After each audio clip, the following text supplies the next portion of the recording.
Il terremoto non l'abbiamo voluto e di certo chiunque di noi avrebbe preferito non doverlo subire.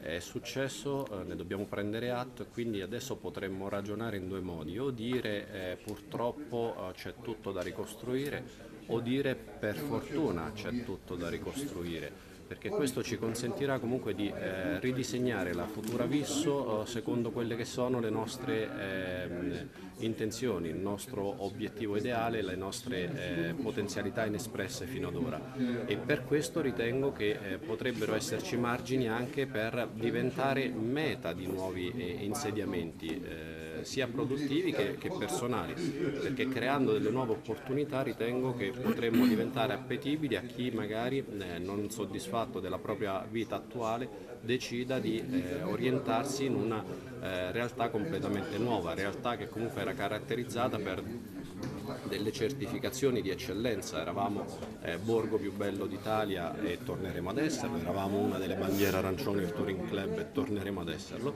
eravamo e siamo ancora sede del Parco Nazionale dei Monti Sibillini. L'impostazione data a questa ricostruzione non funziona.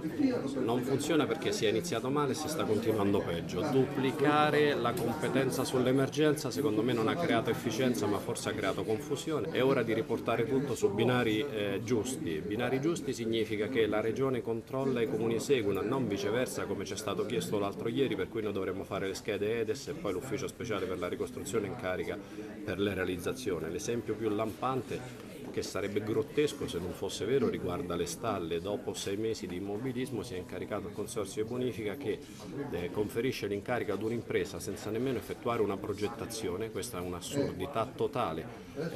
L'impresa si reca presso l'azienda e chiede dove dovrebbe realizzare quel modello tipo. Cominciamo a far partire una ricostruzione sul modello del 97 che ha dimostrato di essere uno dei migliori in Italia. Magari correggiamolo nelle parti che non andavano, però recuperiamolo.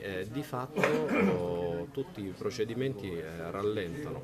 Faccio l'esempio concreto con riferimento alle SAE. Su 300 casette ordinate strutture ordinate tra casette e attività produttive, l'1% di margine errore può esserci. Io non devo essere terrorizzato da questo margine errore che mi potrebbe portare a dover spiegare alla Corte dei Conti del perché ho ordinato 3 strutture in più. È assurdo, però questo sta bloccando la ricostruzione.